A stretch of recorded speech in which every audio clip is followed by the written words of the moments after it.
आपको ये बात बताना चाहता हूं, कई बार आप जब चर्च में आते हैं, आपकी एक्सपेक्टेशन होती है कि आज मैं मास प्रेयर में जब परमेश्वर का दास मुझे प्रेयर करेगा मैं हील हो जाऊंगा।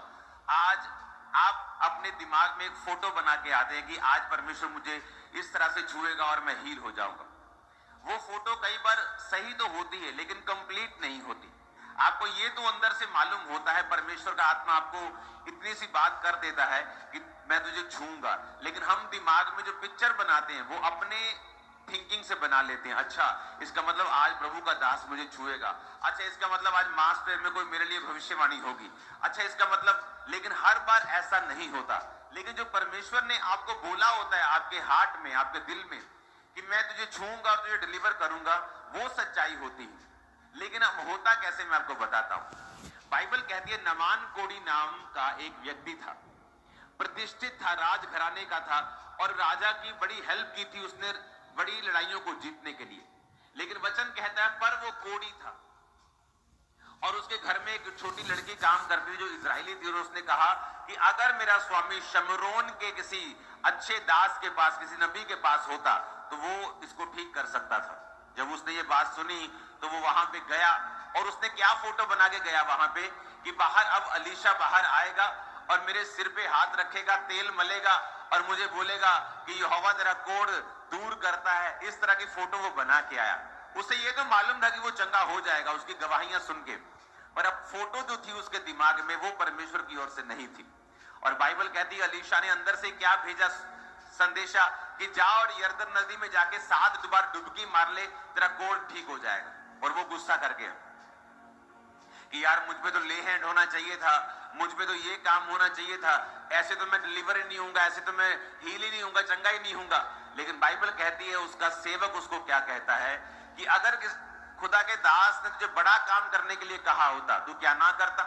ये तो छोटा सा काम है, जाके नदी में तूने डुबकियां मारनी है 7, कौन सा मुश्किल काम उसने कह दिया।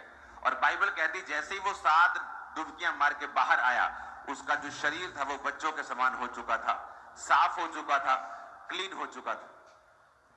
हालेलुया। इसका मतलब क्या है? इसका मतलब यह है कि परमेश्वर हर बार आपको आपकी थिंकिंग के हिसाब से या आपकी सोच के हिसाब से चंगा नहीं करता। परमेश्वर जब भी कलीसिया को चंगा करता है वो वचन के द्वारा करता है। कई बार आप सोचते हैं कि आज मैं जाऊंगा और मेरा ले हैंड है, लेकिन परमेश्वर आपको उस दिन वचन के द्वारा चंगा करता है। जब कलीसिया वचन सुनने के लिए आती है और परमेश्वर की मर्जी को जानने के लिए आती है, जब आप वचनों को सुनते हैं जो आपको बताया जाएगा कि अब स्पिरिचुअल फीस्ट शुरू होगा, एक आत्मिक माहौल, एक आत्मिक खाना, आत्मिक पार्टी शुरू होगी, जहां पर हम सिर्फ स्पिरिचुअली रीति के साथ बढ़ने की ट्राई करेंगे अगले 7 हफ्ते, जहां पर आपके लिए प्रेयर होगी, हीलिंग डिलीवरेंस तो साथ साथ चलेगी, लेकिन मकसद होगा आत्मा में बढ़ना। और परमेश्वर ने मुझसे क्या कहा कि जब ये लोग स्पिरिचुअली बढ़ना शुरू करेंगे, आत्मीय रीति में बढ़ना शुरू करेंगे, आप देखेंगे कि जो प्रेयर्स आपने की थी अपनी ब्लेसिंग के लिए, अपने किसी काम के लिए, वो भी साथ साथ में कबूल होना शुरू हो चुकी है। आपका वो काम भी होना शुरू हो चुका है।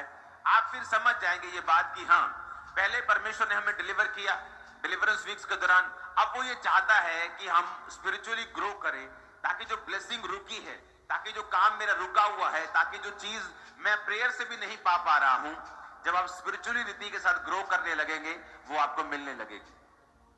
कितने मेरी बात को समझ रहे हैं?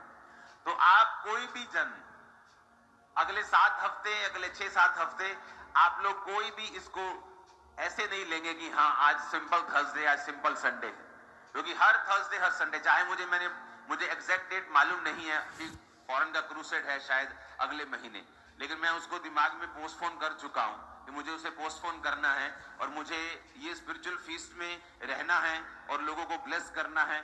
और आप देखोगे लाइफ सेम नहीं होगी, टेस्टिमनीज अजीब अजीब रीति के साथ वो आएंगे। मैंने हमेशा ये देखा है कि कलीसिया कभी भी प्रेयर से ब्लेस नहीं होती, सिर्फ प्रेयर से वो ब्लेस नहीं होती। कलीसिया का काम है परमेश्वर की आवाज को सुनना कि परमेश्वर का आत्मा चर्च में क्या कह रहा है और उसको एग्जैक्टली फॉलो करना।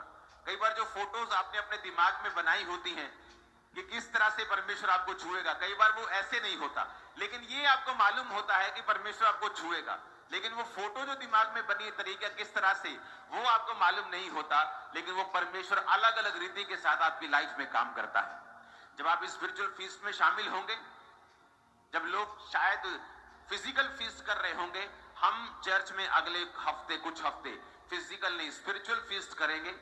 आत्मिक खाने को खाएंगे, स्ट्रांग होंगे, लाइफ सेम नहीं होगी। पाप की स्पिरिट आपको छोड़ के जाने वाली है, व्यभिचार की स्पिरिट छोड़ के जाने वाली है, हर वो आत्मा जो शैतानी आपको छोड़ के जाने वाली है। आमीन। मेरे को ऊंचे वाला चाहिए चर्च।